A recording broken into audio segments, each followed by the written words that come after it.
প্রিয় শিক্ষার্থীবৃন্দ, আসসালামু আলাইকুম। আজকের অনলাইন ক্লাসে তোমাদেরকে স্বাগত জানাচ্ছি। আমি সিরাজুল ইসলাম, প্রভাষক, ইতিহাস বিভাগ, শ্রীপুর মুক্তিযোদ্ধা রহমত আলী সরকারি কলেজ। আজকে আমি কথা বলবো অনার্স তৃতীয় বর্ষের ছাত্রছাত্রীদের উদ্দেশ্যে। আর আজকের আলোচ্য বিষয় হচ্ছে বঙ্গভঙ্গ এবং বঙ্গভঙ্গ রদ, যেটা 1905 সালে হয়েছিল। ভারতীয় উপমহাদেশের ইতিহাসে যতগুলো বিতর্কিত ঘটনা ঘটেছে তার মধ্যে এই বঙ্গভঙ্গ এবং বঙ্গভঙ্গ রদ উল্লেখযোগ্য।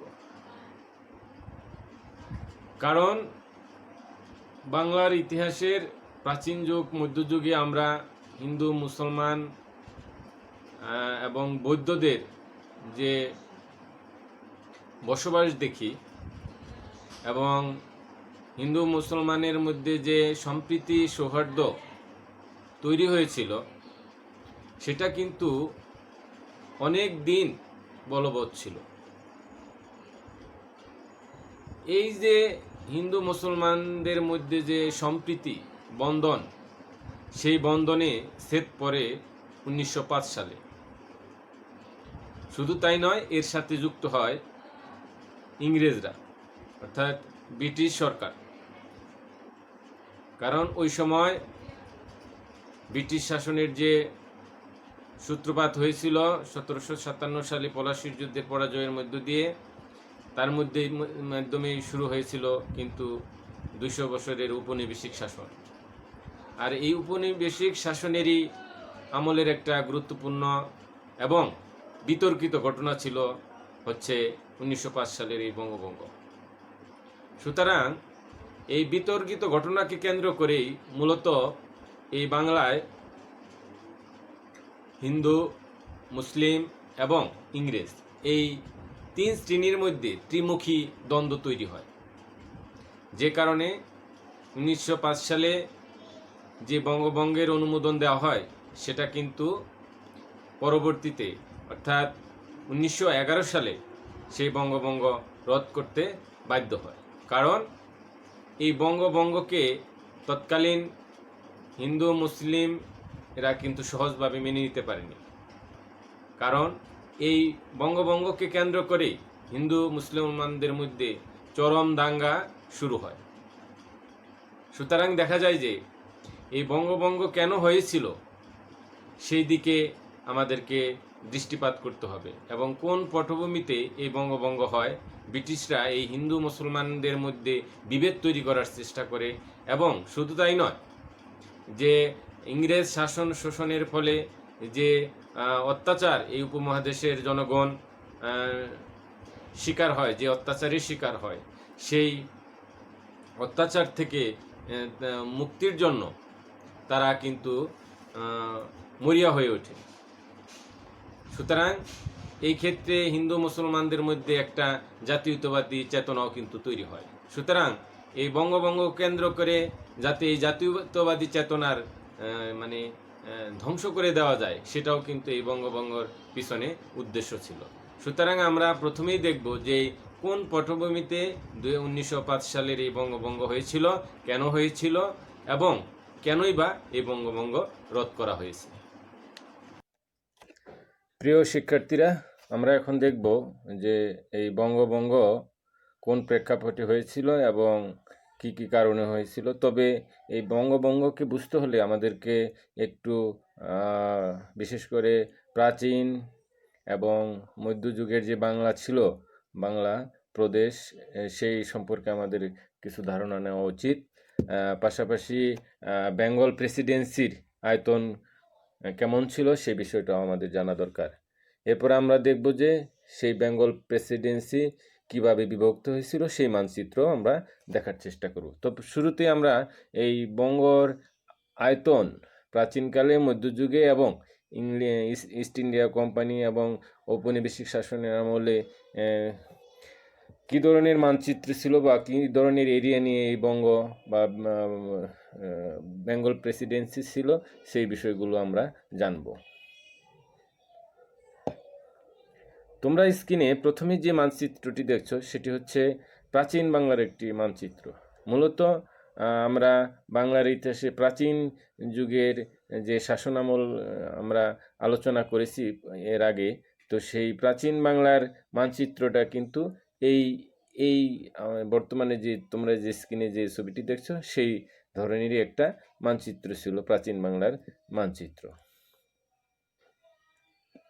এবার তোমরা দেখতেছো যে বেঙ্গল সালতানাত অর্থাৎ 1352 থেকে 1576 খ্রিস্টাব্দ পর্যন্ত এই ভারতীয় উপমহাদেশের যে অঞ্চলকে বাংলা বলা হতো বা বাংলায় সুলতানরা শাসন করত তারই একটা মানচিত্র। সে জায়গায় হালকা সবুজ এবং গাঢ় সবুজ, এই যে তোমরা যে আকৃতিটা দেখছো সেটি হচ্ছে মূলত সুলতানি আমলের বাংলা।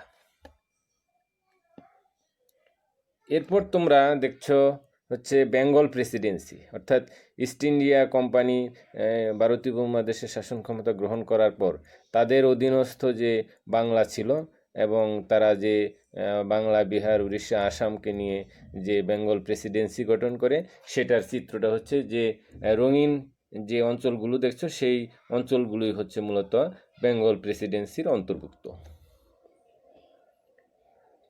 এবার তোমরা দেখতেছো আমরা যে বেঙ্গল প্রেসিডেন্সি একটু আগে দেখলাম, সেই বেঙ্গল প্রেসিডেন্সিকেই মূলত ভেঙে এই বঙ্গভঙ্গ করা হয়, অর্থাৎ বঙ্গকে দুই ভাগে বিভক্ত করা হয়। একটা হচ্ছে ইস্টার্ন বেঙ্গল ও আসাম, আরেকটা হচ্ছে বেঙ্গল। তো ইস্টার্ন বেঙ্গলের আয়তন ছিল ওই সময় হচ্ছে 2,75,938 বর্গ কিলোমিটার। হ্যাঁ, অপরদিকে পপুলেশন ছিল 31 মিলিয়ন এবং মুসলিম ছিল 18 মিলিয়ন এবং মুসলিমের পার্সেন্টেজ ছিল 58.06%। অপরদিকে আমরা যদি বেঙ্গল যে অঞ্চলকে বলা হতো বা যে অঞ্চলকে বিভক্ত করা হয় বেঙ্গল নামে, তার আয়তন ছিল 3,66,692 বর্গ কিলোমিটার এবং পপুলেশন ছিল 54 মিলিয়ন। মুসলিম ছিল এর মধ্যে হচ্ছে 9% এবং মুসলিমের দের পার্সেন্টেজ ছিল 16.67%।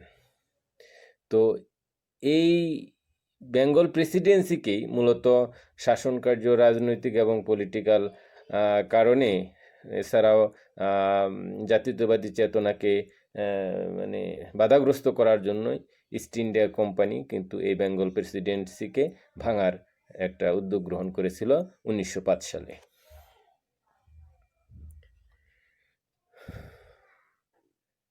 এরপর আমরা দেখব ইউনাইটেড বেঙ্গল। যদি বেঙ্গল প্রেসিডেন্সিকে ভাঙা না হতো তাহলে এই বেঙ্গল প্রেসিডেন্সি বা ইউনাইটেড বেঙ্গল এর আকৃতি কেমন হতো? এই সবুজ কালারকৃত যে অঞ্চলগুলো সমূহ দেখছো সেটি ছিল মূলত ইউনাইটেড বেঙ্গল।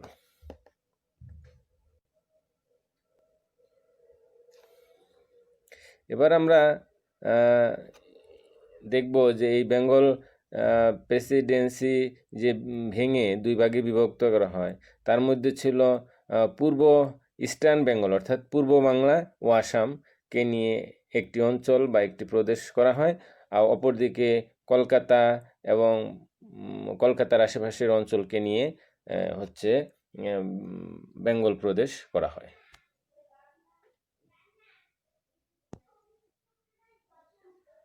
তোমার স্ক্রিনে যে ছবিটি দেখছো সেটি হচ্ছে লর্ড কার্জনের একটি ছবি। মূলত এই লর্ড কার্জনই হচ্ছেন এই বঙ্গভঙ্গের মূল উদ্যোক্তা এবং তার নেতৃত্বে এই বঙ্গভঙ্গ কার্যকর করা হয়।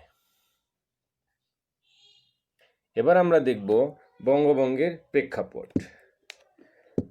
ভারতীয় উপমহাদেশের ইতিহাসে বিতর্কিত ঘটনাগুলোর একটি হচ্ছে বঙ্গভঙ্গ ও বঙ্গভঙ্গ রদ। দীর্ঘদিন ধরে ঐক্য থাকা বাংলার মুসলিম এবং হিন্দু সমাজের মধ্যে এক বিভেদ সৃষ্টি করে দেওয়াই ছিল এর মূল লক্ষ্য। ধর্মীয় দাঙ্গা ছাড়াও রাজনৈতিক প্রেক্ষাপটও পরিবর্তিত হয়ে যায় বঙ্গভঙ্গ আর এর পরবর্তী ঘটনাগুলোর ফলাফলের মাধ্যমে।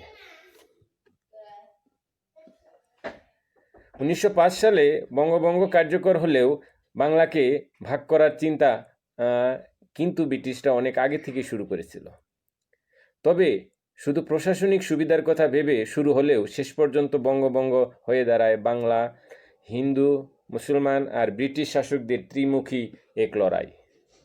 তো এবার আমরা দেখব যে এই বাংলাকে ভাগ করার পেছনে কী ধরনের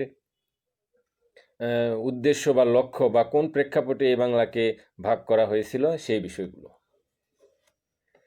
ভারতে ইস্ট ইন্ডিয়া কোম্পানির শাসনের প্রায় 100 বছরের দিকে 1854 সালে বাংলা, বিহার, উড়িষ্যা ও আসামের নিয়ে গঠিত হয় বাংলা প্রেসিডেন্সি। এই প্রেসিডেন্সি ছিল একজন লেফটেন্যান্ট গভর্নরের অধীনে। বাংলা প্রেসিডেন্সি গঠিত হলে এত বড় এলাকার প্রশাসনিক কার্যক্রম করা ছিল বেশ দুরূহ ব্যাপার। বর্তমান বাংলাদেশের অঞ্চলের রাস্তাঘাট সহ যোগাযোগ ব্যবস্থা খুব একটা ভালো ছিল না। আসাম কিংবা উড়িষ্যার অবস্থাও খুব একটা সুবিধাজনক ছিল না। কলকাতা এবং এর আশেপাশের কিছু এলাকায় মূলত উন্নত ছিল, আর বাংলার অসংখ্য নদী এবং বর্ষাকালের বৃষ্টির কারণে যোগাযোগ ব্যবস্থা অনেকটা দুরূহ হয়ে পড়ে। নানাবিধ সমস্যার ফলে 1866 সালে উড়িষ্যার এক দুর্ভিক্ষ দেখা দেয়। ততদিনে ভারতের শাসনভার চলে গিয়েছিল সরাসরি ব্রিটেনের সরকারের উপর। ব্রিটিশ সরকারের ভারত সচিব স্যার স্ট্যাফোর্ড হেনরি নর্থকোট এই দুর্ভিক্ষের কারণ অনুসন্ধানে একটি কমিটি গঠন করেন।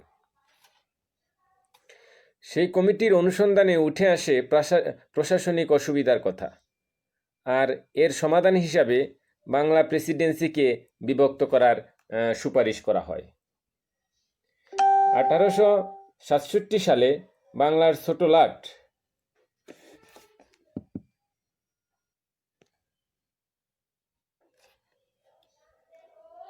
উইলিয়াম গ্রে বাংলার প্রেসিডেন্সি বিভক্তির সুপারিশ করলেও বড় লাট লরেন্স এর বিরোধিতা করেন। বরং তিনি আসাম ও এর কাছাকাছি কিছু জেলাকে আলাদা করার প্রস্তাব করেন। বিহার ও উড়িষ্যাকে বাংলার সাথেই রাখার পক্ষে ছিলেন তিনি। তবে প্রশাসনিক সুবিধার জন্য বাংলাকে ভাগের চিন্তা ব্রিটিশরা বেশ আগে থেকেই শুরু করেছিল, একথা আমরা অনেকটা জোর দিয়ে বলতে পারি। 1872 সালে ভারতের প্রথম আদমশুমারি হয়। সেই আদমশুমারি অনুসারে বাংলা প্রেসিডেন্সির জনসংখ্যা ছিল 6,70,00,000। বর্তমান সময়ের হিসাবে এই জনসংখ্যা তেমন গুরুত্ব বহন না করলেও প্রায় 150 বছর আগে এই বিশাল এলাকার প্রশাসনিক কাজ চালানোর জন্য এই জনসংখ্যা বেশ বড়ই বাধা ছিল। ফলে তখনকার ছোট লাট ক্যাম্বেল আবারও প্রশাসনিক অসুবিধার কথা তুলে বাংলাকে ভাগ করার সুপারিশ করেছিলেন। তার সুপারিশেই 1874 সালে আসামকে বাংলা থেকে আলাদা করা হয়। আসামের সাথে বাংলা ভাষাভাষী 3টি জেলা যেমন সিলেট, কাছাড় ও গোয়ালপাড়াও বাংলা থেকে বিচ্ছিন্ন হয়ে যায়। বিচ্ছিন্ন এই অংশের দায়িত্ব দেওয়া হয় একজন চিফ কমিশনারের উপর।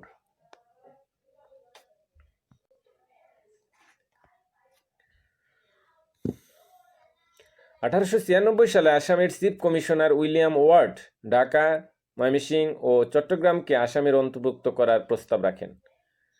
এখানে বলে রাখা উচিত, সেই সময় এই জেলাগুলো বর্তমান বাংলাদেশের এই জেলাগুলোর থেকে অনেক বড় ছিল। সে সময়ের জেলাগুলোকে ভেঙে পরবর্তীতে আরও জেলা হয়েছে, কিন্তু ওয়ার্ডের প্রস্তাব বাস্তবায়িত হয়নি, বরং তার উত্তরসূরি হেনরি কটন এর বিরোধিতা করেন।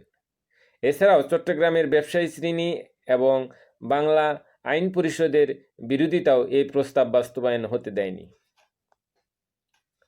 তবে সবকিছু পাল্টে যায় যখন 1898 সালে লর্ড কার্জন ভারতের বড় লর্ড হিসাবে দায়িত্ব গ্রহণ করেন। প্রায় 3 দশকেরও বেশি সময় ধরে চলে আসা বাংলা প্রেসিডেন্সির অসুবিধার ইতিহাস বিবেচনা করে তিনি বঙ্গভঙ্গের পরিকল্পনা হাতে নেন। তবে সরকারিভাবে শুরুতেই কোনো ঘোষণা দেওয়া হয়নি। 1901 সালের মধ্যে 1901 সালে মধ্যপ্রদেশের চিফ কমিশনার অ্যান্ড্রু ফ্রেজার উড়িয়া ভাষাভাষী অঞ্চলের পুনর্গঠনের জন্য প্রস্তাব করেন। একই সাথে বাংলা প্রদেশকে বিভক্ত করার যৌক্তিকতা নিয়েও তিনি সুপারিশ করেন। এছাড়া ঢাকা ও ময়মনসিংহকে আসামে অন্তর্ভুক্ত করে দিলে বাংলা প্রদেশের প্রশাসনিক কাজের সুবিধার কথাও তিনি বিশেষভাবে জোর দেন। 1902 সালে বাংলা প্রদেশের সীমা পুনর্নির্ধারণের গুরুত্ব ব্রিটিশ সরকারের কাছে জানান লর্ড কার্জন এবং 1903 সালে স্বরাষ্ট্র সচিব হার্বার্ট রিজলে চট্টগ্রাম, ঢাকা ও ময়মনসিংহ জেলাকে বাংলা থেকে আলাদা করে আসামের সাথে যুক্ত করে আসামের চিফ কমিশনারের অধীনে ন্যস্ত করার প্রস্তাব রাখেন। কেন্দ্রীয় সরকার এই প্রস্তাব অনুমোদনও করে, কিন্তু সরকারের এই সিদ্ধান্ত প্রকাশিত হলে সরকারি ও বেসরকারি উভয় মহলে অসন্তোষ দেখা দেয়। সরকারের এই সিদ্ধান্ত বাংলার মুসলিম ও হিন্দু উভয় ধর্মের লোকেরাই বিরোধিতা করতে শুরু করে। নবাব সলিমুল্লাহর মতো প্রভাবশালী নেতা বঙ্গভঙ্গের বিরোধিতা করেন, কিন্তু ব্রিটিশ সরকার এই পরিকল্পনাকে বাস্তবায়নে পুরোদমে নিজেদেরকে নিয়োজিত করেন। পূর্ব বাংলার জনগণকে নিজেদের পক্ষে টানতে বড়লাট 1904 সালে ঢাকা, ময়মনসিংহ ও চট্টগ্রাম সফর করেন। মুসলিম সংখ্যাগরিষ্ঠ পূর্ব বাংলাকে নিজেদের পক্ষে টানতে লর্ড কার্জন ঢাকাকে রাজধানী করে মুসলিমদের সুযোগ সুবিধা বৃদ্ধির ঘোষণা দেন। সেই সাথে একজন লেফটেন্যান্ট গভর্নর, পৃথক আইন পরিষদ ও রাজস্ব বোর্ডের ঘোষণাও দেন কার্জন। প্রথম দিকে পূর্ব বাংলার মুসলিমরা বঙ্গভঙ্গের বিরোধিতা করলেও বিভিন্ন সুবিধার কথা চিন্তা করে বেশিরভাগই পরে পক্ষে চলে যায়। নবাব সলিমুল্লাহ বঙ্গভঙ্গের পক্ষে অবস্থান নিয়ে জনমত গঠনে গুরুত্বপূর্ণ ভূমিকা রাখেন। জমিদার, আইনজীবী ও কিছু ব্যবসায়ী ছাড়া মুসলমানদের অধিকাংশই বঙ্গভঙ্গের পক্ষে অবস্থান নেন। তবে আসামের চিফ কমিশনার হেনরি কটন নিজেও এই প্রস্তাবের বিরোধিতা করেন। এসব পক্ষ বিপক্ষ মতের মধ্যেই 1905 সালের 9 জুন ভারতের সচিব ব্রডরিক এ পরিকল্পনা অনুমোদন করেন এবং 10 জুলাই সরকারি গেজেট হিসাবে তা প্রকাশিত হয়। তো এই হচ্ছে মূলত বঙ্গভঙ্গের প্রেক্ষাপট। এখন আমরা বঙ্গভঙ্গের কারণ সম্পর্কে আলোকপাত করব।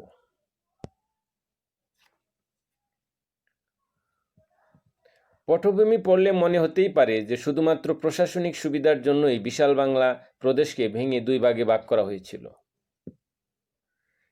এদিক থেকে প্রশাসনিক কারণ অবশ্যই একটি গুরুত্বপূর্ণ কারণ ছিল, কিন্তু এর সাথে জড়িত ছিল রাজনৈতিক, অর্থনৈতিক আর সামাজিক কারণও। চলুন জেনে নেওয়া যাক এই কারণগুলো কি কি ছিল। তো এর জন্য আমাদেরকে একটু পিছনের দিকে যেতে হবে। নবাব মুর্শিদ কুলি খান সম্রাট আওরঙ্গজেবের সময়ে 1700 সালে বাংলার দেওয়ান হিসাবে বাংলার নিয়োগ পান। সে সময় বাংলার রাজধানী ছিল ঢাকা, কিন্তু 1704 সালে মুর্শিদ কুলি খান রাজধানী ঢাকা থেকে পশ্চিমবঙ্গের মুর্শিদাবাদে নিয়ে যান।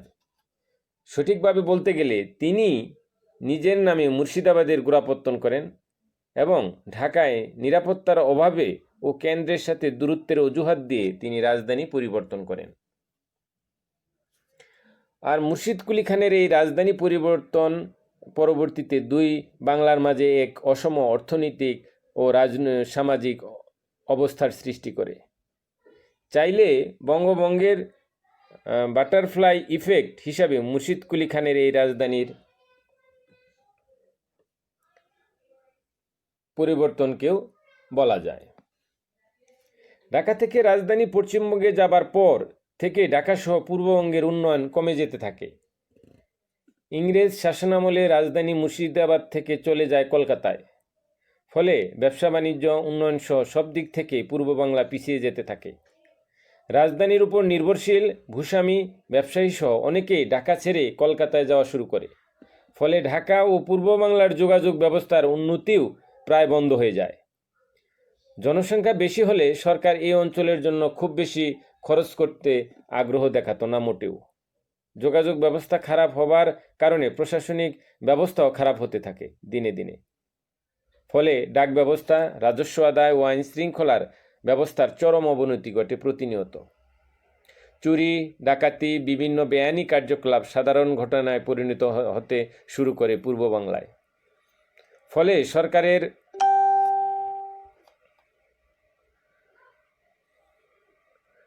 বেশ সমস্যার সম্মুখীন হতে হয়।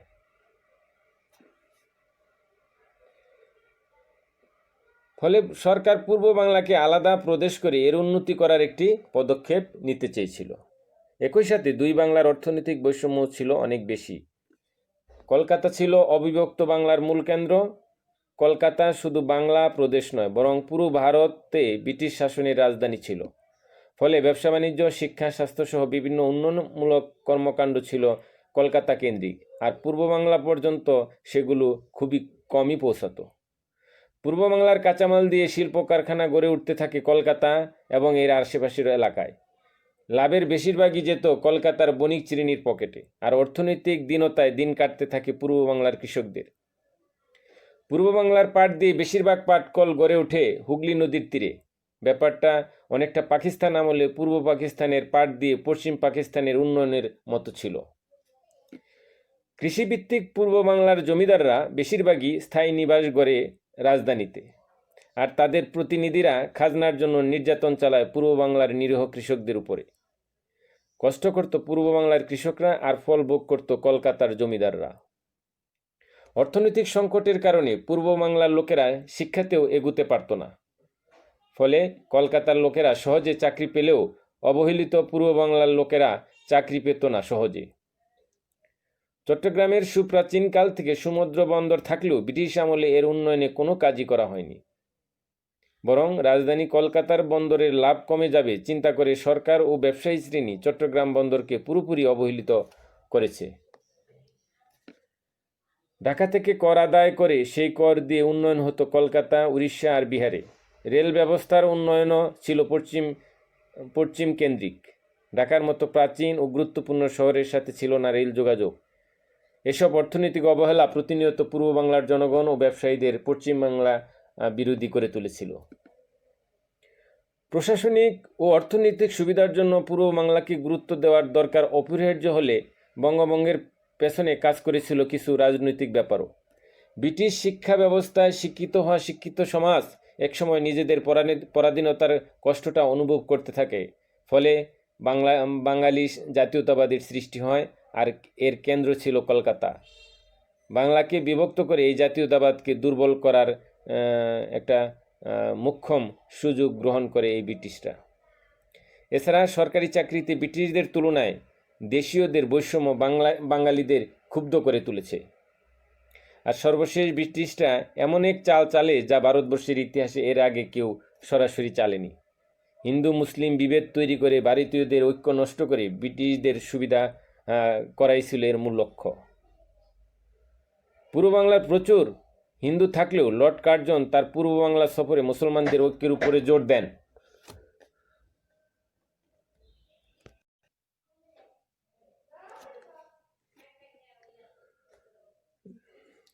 ধর্মকে সরাসরি ব্যবহার করা দুই বাংলাতেই নেতিবাচক প্রভাব পড়ে এই অঞ্চলে। পূর্ব বাংলায় মুসলমানদের মধ্যে হিন্দু বিদ্বেষী মনোভাব বাড়তে থাকে।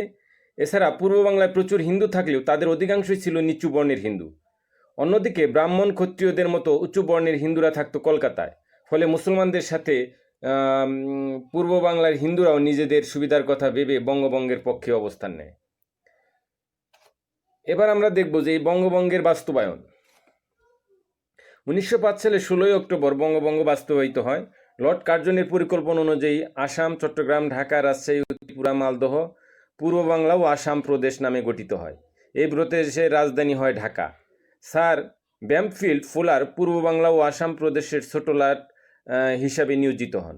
অন্যদিকে পশ্চিমবঙ্গ, বিহার, উড়িষ্যা নিয়ে গঠিত হয় বাংলা প্রদেশ, যার রাজধানী কলিকাতায় থেকে যায়। মজার ব্যাপার, পূর্ব বাংলার 3,10,00,000 মানুষের মাঝে মুসলিম ছিল 1,80,00,000 আর হিন্দু ছিল 1,20,00,000। অন্যদিকে বাংলা প্রদেশের 5,40,00,000 লোকের মাঝে হিন্দু ছিল 4,20,00,000 আর মুসলিম ছিল অনলি 90,00,000।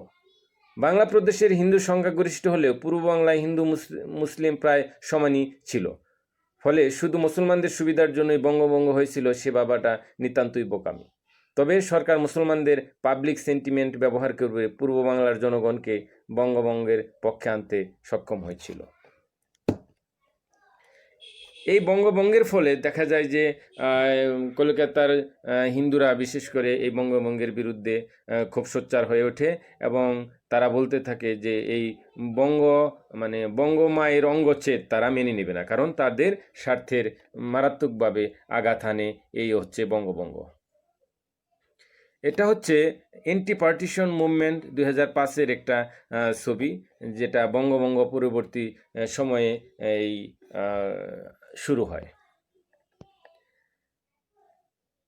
আর এই বঙ্গভঙ্গের ফলে পরবর্তীতে বিভিন্ন ধরনের সংগ্রাম, বিশেষ করে স্বদেশী আন্দোলন এবং বিভিন্ন ধরনের হিংসাত্মক কার্যক্রম শুরু হয়। তারই একটি ছবি আমি এই জায়গায় দেখানোর চেষ্টা করেছি। আর এই বঙ্গভঙ্গের পরে দেখা যায় যে 19শে মে শিলচর রেল স্টেশনে পুলিশের বেপরোয়া লাঠিচার্জ এবং লাঠি চার্জের একটি দৃশ্য কিন্তু আমরা স্ক্রিনে দেখতে পাচ্ছি, যেটা ওই সময়ে হয়েছিল বঙ্গভঙ্গের প্রতিক্রিয়া হিসাবে। তো এসব কারণে দেখা যায় যে বঙ্গভঙ্গ রদ করা হয় 1911 সালে এবং এর মাধ্যমেই এই যে বঙ্গভঙ্গ পরবর্তী যে প্রতিক্রিয়া এবং বঙ্গভঙ্গ পরবর্তী যে আন্দোলন শুরু হয় তার সমাপ্তি ঘটে। তো এই চ্যাপ্টার থেকে মূলত একটি ছোট প্রশ্ন প্রায়ই আসে, সেটা হচ্ছে যে বঙ্গভঙ্গ কেন রদ করা হয় সেই সম্পর্কে তুমি বিস্তারিত সংক্ষেপে লেখো। আরেকটি বড় প্রশ্ন বা রচনামূলক প্রশ্ন আসতে পারে, সেটা হচ্ছে যে 1905 সালে বঙ্গভঙ্গের প্রেক্ষাপট ও কারণ আলোচনা করো। এই প্রশ্নের উত্তরগুলো তোমরা বাসায় বসে ভালোভাবে প্র্যাকটিস করবে। তো সর্বোপরি তোমাদের সুস্বাস্থ্য ও সুন্দর জীবন কামনা করে আজকের আলোচনা শেষ করছি। আল্লাহ হাফেজ।